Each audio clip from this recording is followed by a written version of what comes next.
The order came through at 4:37 shipboard time, and Kalen Voss read it twice before the words stopped rearranging themselves into a joke. Abort cargo. Initiate emergency decoupling. Return to rendezvous point Delta Null for retrieval. No exceptions. 42 alien children were stacked in cryopods behind his cockpit, each one small enough to fit inside a human coffin, each one frozen in a chemical sleep that made their faces look like tiny, peaceful masks. They had been breathing through machines for 11 standard days. They had been his responsibility for 11 standard days. And now the empire that had hired him, the Virexian Compact, a name that spanned 37 star systems and 14 billion souls, was telling him to vent them into the black. His hand hovered over the decoupling lever for exactly 3 seconds. That was how long it took for his blood to go from room temperature to boiling. Control, this is Transport Shepard 9. Say again your last. I think my comm array is glitching. The voice that answered was not the dispatcher he'd been talking to for the past 2 weeks. It was sharper, colder. A man who had never loaded a cargo bay in his life. Your comm array is functional, Pilot Voss. You are ordered to decouple the cargo module and proceed to denull. A military interdiction vessel will collect the module for disposal. You have 12 minutes to comply before we mark you as non-compliant and escalate accordingly. Disposal. Not retrieval. Not transfer. Disposal. Kalen's knuckles went white on the armrest. He was 41 years old. He had flown cargo through asteroid storms, pirate sieges, and one particularly memorable incident involving a collapsing star and a very creative use of emergency thrusters. He had never refused a direct order from a Compact-affiliated client. He had never even considered it. But those faces, 42 of them, their eyes closed, their tiny hands folded.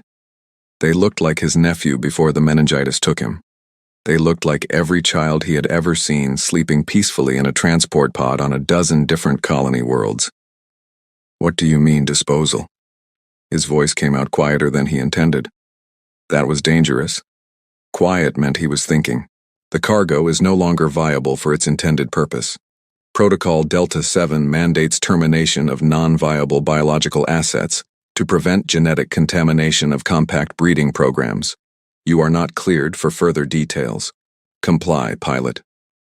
Genetic contamination? Breeding programs.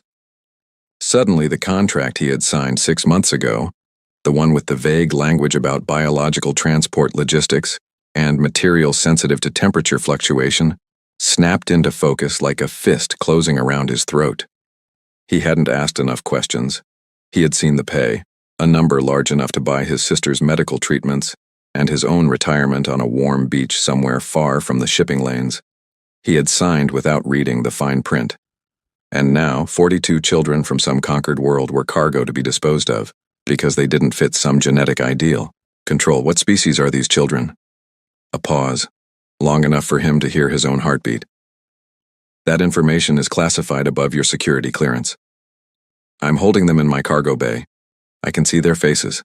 I can see their ears. 4 of them, arranged in a spiral pattern. I can see their skin, blue-gray like storm clouds. I can see they're not human. That's not classified. That's just my eyes.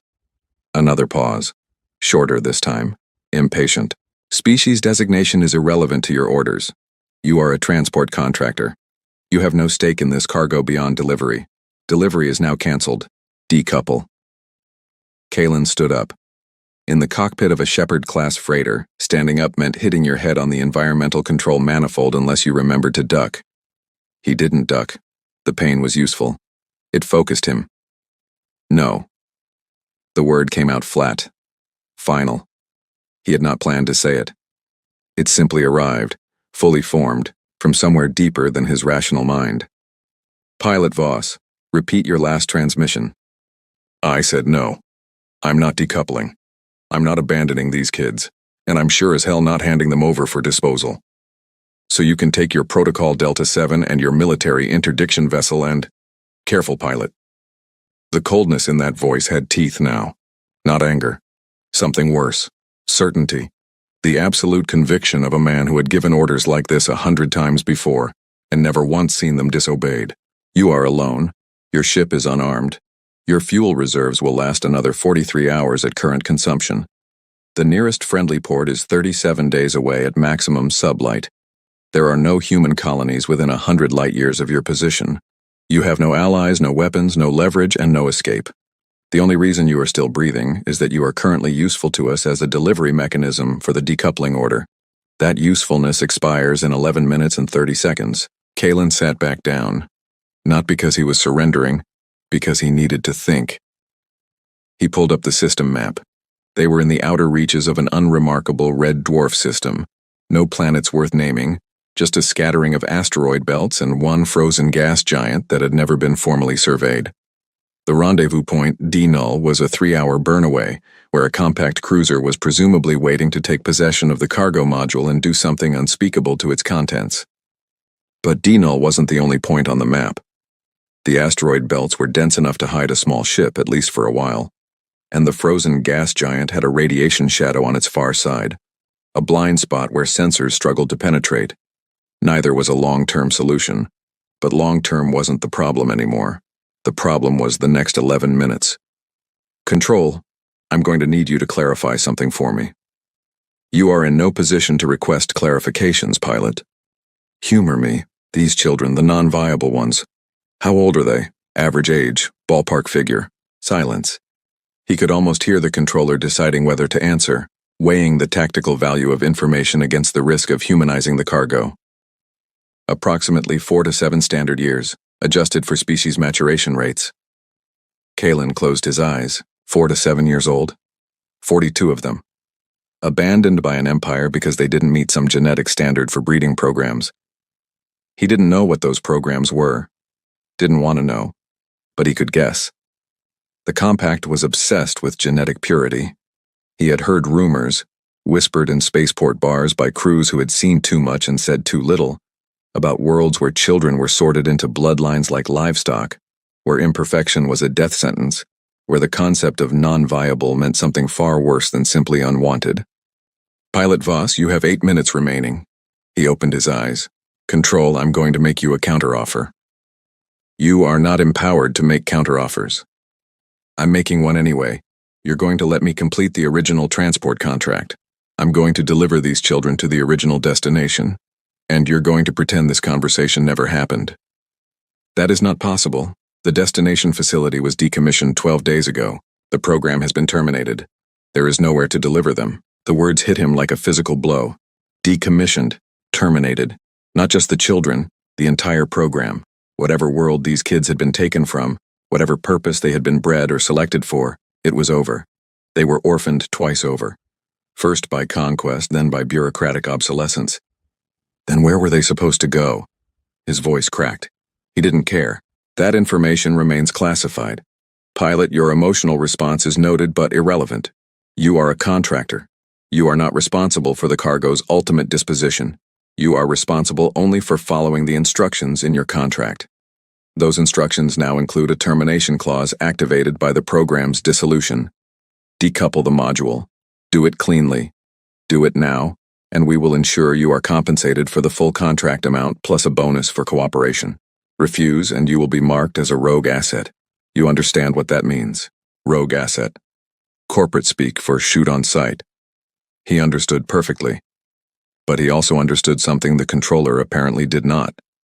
Something that had been bred into humans over 1 million years of evolution, written into their DNA long before they ever left Earth. Long before they became a minor species in a galaxy dominated by older, colder empires. Humans did not abandon children. It wasn't rational. It wasn't tactical. It wasn't even always moral. History was full of human beings who had done terrible things to children. But when it came down to a single moment, a single choice between walking away and staying, between obeying orders and protecting the young, something ancient and furious woke up in the human hindbrain. Something that would rather die than run. Kalen felt that something waking up now. It felt like fire spreading through his veins. Control, I'm going to give you one chance to rescind this order. You are not in a position to give chances. I'm giving one anyway. Rescind the order. Tell me this was a mistake. Tell me there's been some kind of communication error. Tell me you're sending new coordinates for delivery instead of disposal. Do that right now. and I will forget this conversation ever happened. I will complete the contract, I will collect my pay, I will go home and never think about any of this again. That is not possible. Then I am not decoupling the cargo module. I am not turning around. I am not proceeding to denull.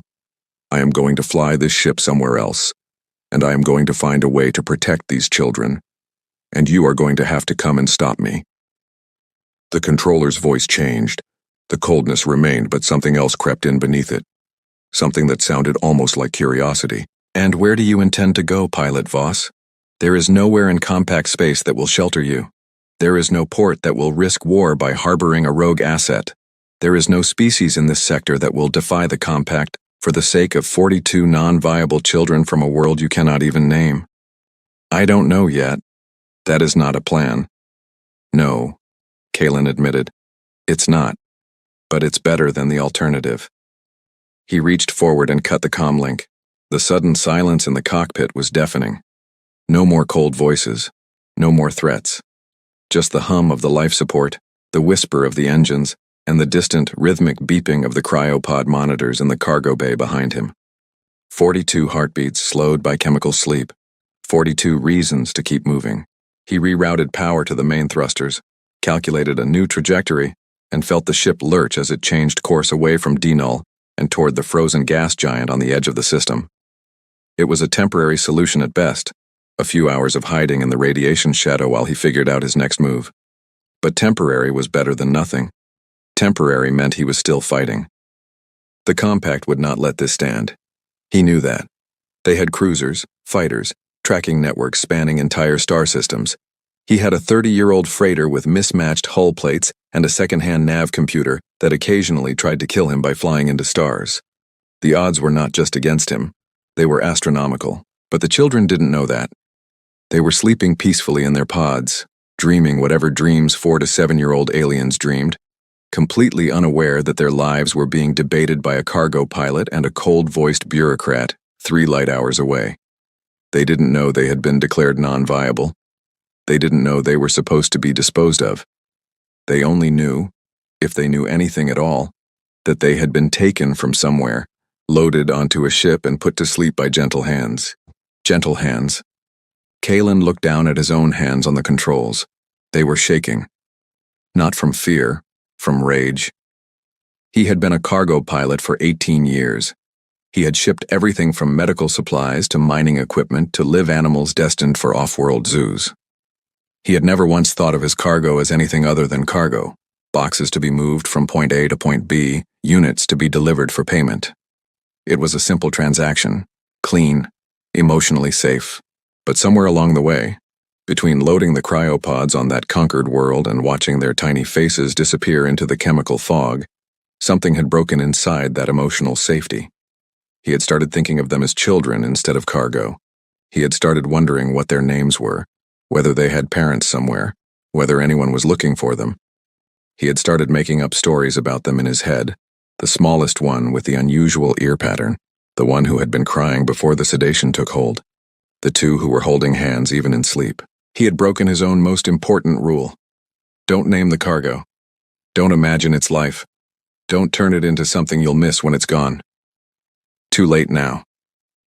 The proximity alarm blared, yanking him back to the present. A ship had just dropped out of FTL at the edge of the system. Compact signature. Military configuration. Not the cruiser from denull. Something smaller, faster, meaner. A corvette, maybe, or a system patrol boat. Whatever it was accelerating hard on an intercept course. They hadn't even waited the full 11 minutes. Kalen's hands stopped shaking. The rage was still there, but it had crystallized into something harder. Something cold. Something that calculated angles and velocities and fuel reserves with merciless precision. The gas giant was still 4 hours away. The corvette would intercept him in under 2. He had no weapons, no shields worth mentioning, no escape pod that could carry 42 cryopods. He had only one advantage, and it was a strange one. He had nothing to lose. People with nothing to lose made terrible enemies. The compact, with its cruisers and its protocols and its cold-voiced bureaucrats, did not understand this. They thought in terms of assets and liabilities, costs and benefits, rational self-interest. They could not compute a human being who would throw away his career, his freedom and his life, for 42 pieces of cargo that had already been written off as non-viable. They were about to learn. Kalen opened a channel to the approaching corvette, not because he wanted to talk, because he wanted them to hear what was in his voice. This is Transport Shepherd 9 to incoming compact vessel. I am carrying 42 children in cryostasis. I have been ordered to abandon them for disposal. I have refused that order. I am now proceeding to an unknown destination with unknown intentions. If you fire on this ship, you will kill 42 children along with me. If you board this ship, you will have to go through me to get to them. I don't know how this ends, but I know how it starts. It starts with you making a choice. Are you the kind of person who kills children? Because that's what this is now. Not a disposal, not a termination, a killing of children. And you will have to live with that for the rest of your life. He cut the channel before they could respond. The corvette's acceleration curve changed, slowed, not stopped. They were still coming, but the angle of approach shifted, became more cautious, more observational. They were assessing, calculating, trying to understand what they were dealing with. Good. Let them calculate. Let them assess. Every second they spent thinking was a second he spent flying. The gas giant loomed ahead, a hazy blue-white disk with rings that glittered like shattered glass. Its radiation shadow was deep and wide, a perfect hiding place for a small ship with nowhere else to go. But hiding wasn't enough. He needed a destination. A plan. A way to turn 42 non-viable children into 42 reasons for someone, somewhere, to defy the compact. And then, as the corvette's sensor pings began painting his hull, he remembered something, a story, told in a spaceport bar by an old trader with a cybernetic eye and a bottle of something that glowed in the dark, about a sector on the far side of compact space, beyond the reach of their laws and their cruisers and their genetic purity programs, a sector where outcasts went to disappear, where the only currency was desperation and the only law was mutual survival. A place called the Verge. The trader had described it as a mistake, a region of space that had never been properly claimed because no one wanted it. Too many radiation hazards, too many unstable stars, too many worlds that were barely habitable by any known species. The compact had surveyed it once, declared it worthless, and never returned. But worthless was relative. Worthless to an empire meant priceless to someone with nowhere else to go. Kalen pulled up the star charts. The Verge was 17 days away at maximum sublight. He didn't have 17 days of fuel. He didn't have 17 days of supplies. He didn't have 17 days before the compact brought in bigger ships with faster engines and more determined captains. But he had something else, something the compact hadn't accounted for. He had 42 children who needed him to be smarter, faster, and more desperate than anyone had ever been before. He changed course again, aiming not for the gas giant's radiation shadow but for one of its moons, a tiny ice ball with no atmosphere and no strategic value. The corvette would follow, because that was what corvettes did. They followed. They pursued. They assumed their prey was running blindly. They were wrong. Kalen had no weapons. But he had a 30-year-old freighter with mismatched hull plates and a second-hand nav computer that occasionally tried to kill him. And one thing he had learned in 18 years of flying through dangerous space was that old ships had secrets. They had been patched and modified and jury-rigged so many times that even their owners didn't know everything they could do. His ship, the Shepherd 9, had a secret. An experimental drive core, installed by a previous owner who had been trying to build a faster-than-light engine without a license. The core was unstable, prone to overheating, and technically illegal in 17 systems. But it could do something no standard drive could do. It could make a short-range FTL jump inside a gravity well. Everyone knew that was impossible. Gravity wells tore FTL drives apart. That was basic physics. But the previous owner had been a physicist who didn't believe in basic physics, and he had built a drive that bent the rules just enough to work for a few seconds at a time. Short jumps. Dangerous jumps. Jumps that would probably kill you if you did them too often. But Kalen didn't need too often. He needed once. The moon was ahead now, close enough to see its cratered surface. The corvette was closer, close enough to see its running lights.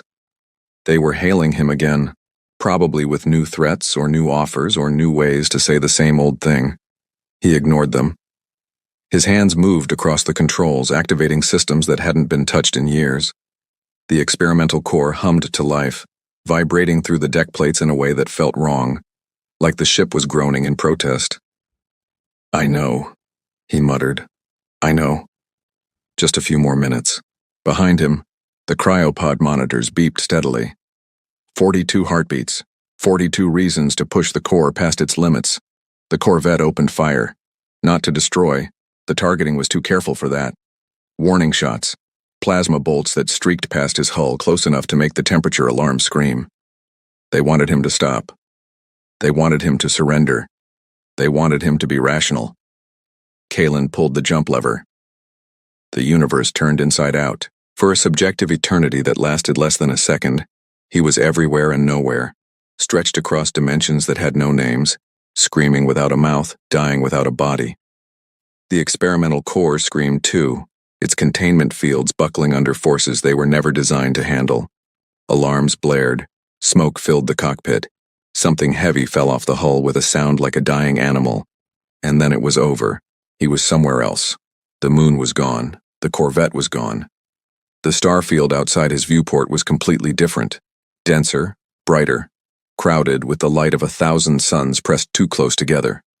The verge. He had made it. 17 days of travel compressed into a single impossible second. The core was slag, useless, melted, never to function again. The ship was damaged in a dozen ways he hadn't even begun to catalog. His head was bleeding from a gash above his eye, and his left arm wasn't moving the way it was supposed to. But the cryopod monitors were still beeping. 42 heartbeats still there, still alive. Kalen laughed. It was a broken sound, half hysterical, half triumphant. He had just committed an act of war against the Virexian Compact. He had just used illegal technology to make an impossible jump. He had just become the most wanted human in this sector of the galaxy. And he had no idea what came next. The Verge was supposed to be a place for outcasts, but outcasts didn't usually arrive in a crippled freighter with 42 children in cryostasis and a compact Corvette, probably already reporting his jump vector to every ship in the region. He needed help. He needed allies. He needed a miracle. Instead, he got a hailing signal. Not compact. The frequency was wrong. The encryption was wrong. Everything about it was wrong. But it was directed at him, specific and insistent, as if whoever was sending it had been expecting him. He opened the channel. A face appeared on his display. Not human. Not compact. Something else entirely. Leathery skin, too many eyes, a mouth that seemed to be in the wrong place relative to everything else. The being stared at him for a long moment, its eyes blinking in sequence before it spoke in a language his translator struggled to parse. "You are the human. The one who refused." Kalen stared back. "I refuse a lot of things. You'll have to be more specific." "The children. 42 non-viables. You refused the disposal order. You ran. You jumped inside a gravity well, which should be impossible, but you did it anyway because you would rather die than abandon them." The being tilted its head, all its eyes focusing on him at once. "We have been watching. We have been waiting. There are others like you. Outcasts, refugees, rebels. We have been building something here, in the spaces the empires do not want. But we have been missing one thing." "What's that?" "A symbol. A story. Something that cannot be argued with or negotiated away. Something that proves that defiance is possible." The being gestured with a limb that might have been an arm. "You just jumped a freighter across 17 days of space in 1 second because you refused to let children die. Do you understand what that looks like to the outcasts of the Verge? Do you understand what that means?" Kalen understood nothing. His head was pounding. His arm was probably broken. His ship was falling apart around him. But he understood one thing with absolute clarity. He was not alone anymore. "I need help," he said. "The children are in cryopods. I don't know how long they've been under. I don't know if they're healthy. I don't know anything about their species or their needs or even their names. I just know they're alive, and I need to keep them that way." The being's mouth moved in what might have been a smile. "Then you have come to the right place. The verge is full of things that should not be alive. Refugees from worlds that no longer exist. Species that were declared non-viable. Children who were never supposed to grow up. It extended a limb toward the display as if reaching through the screen. Bring them. We will help. But understand this, human.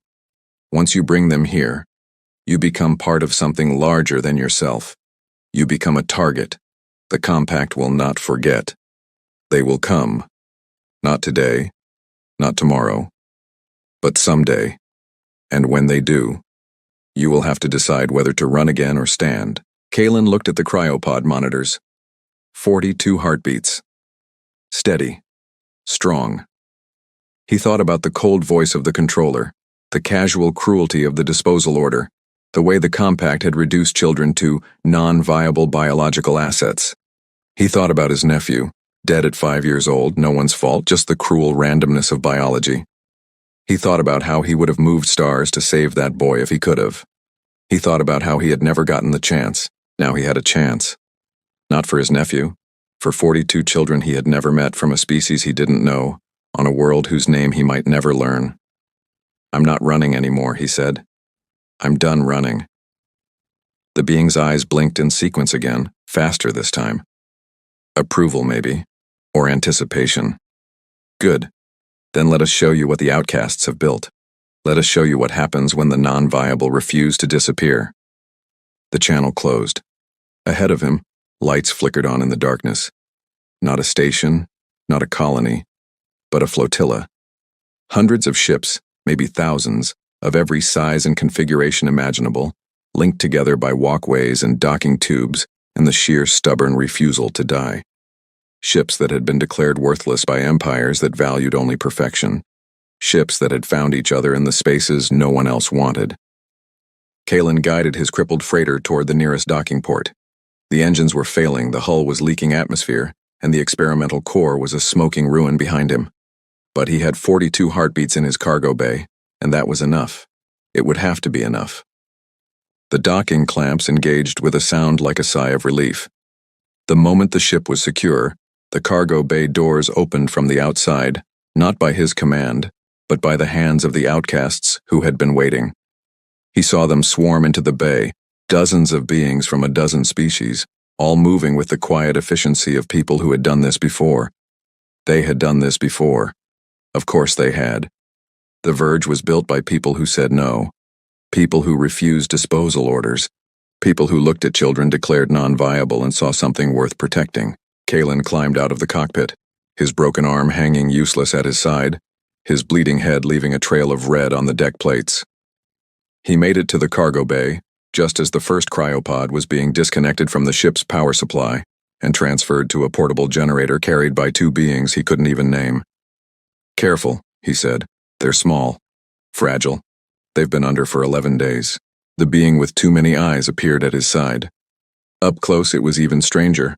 Leathery skin that seemed to shift colors in the light, a smell like ozone and cinnamon, a presence that felt older than any species he had ever encountered. We know, it said. We have cared for many like them. Non-viables from a dozen breeding programs. Children who were supposed to be terminated. They grow up here. They learn to fight here. They become something the empires never expected. What's that? The being turned all its eyes toward him, and for a moment Kalen felt like he was being measured, weighed, found worthy. Family. The word hit him harder than he expected. He had spent 18 years alone in the black, moving cargo from one port to another, never staying long enough to form connections, never letting himself care about anything that couldn't be loaded into a cargo bay. Family was a word from another life, a life that had ended when his nephew died, and his sister stopped returning his calls and the shipping lanes became the only home he needed. But here, in this cargo bay surrounded by outcasts and refugees and children who had been declared worthless, the word meant something different. It meant choosing each other. It meant refusing to let anyone be disposed of. It meant 42 heartbeats in cryopods and a broken pilot who had finally stopped running. How long do I have? He asked. Before they come. The being's eyes blinked slowly, thoughtfully. The Compact does not move quickly. They will investigate, they will deliberate, they will consult their protocols and their hierarchies and their genetic purity charts. They will spend weeks deciding what to do about one human who said no. It paused.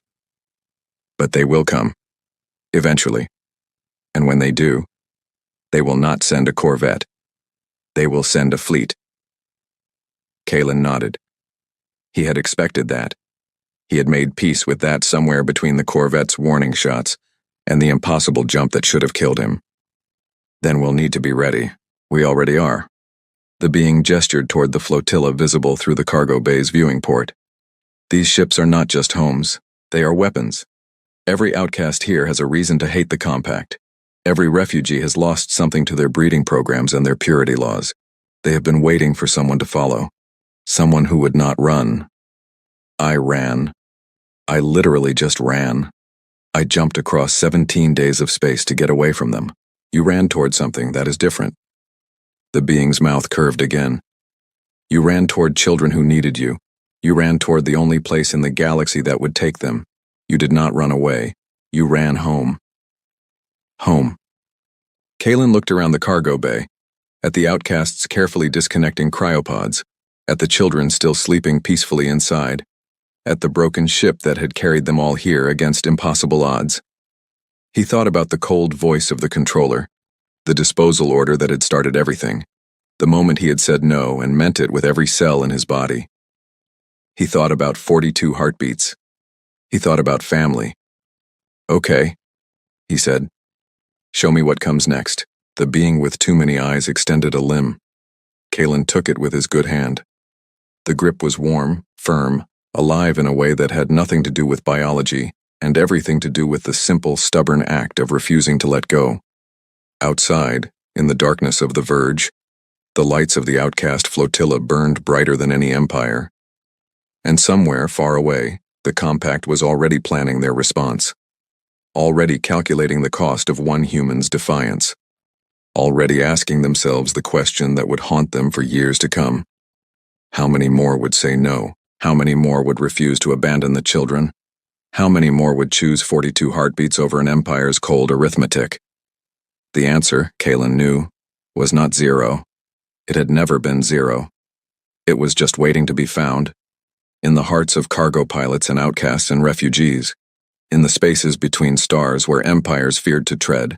In the quiet defiance of people who had been declared non-viable and refused to disappear. He was not the first. He would not be the last. But he was here now, and 42 children were safe now.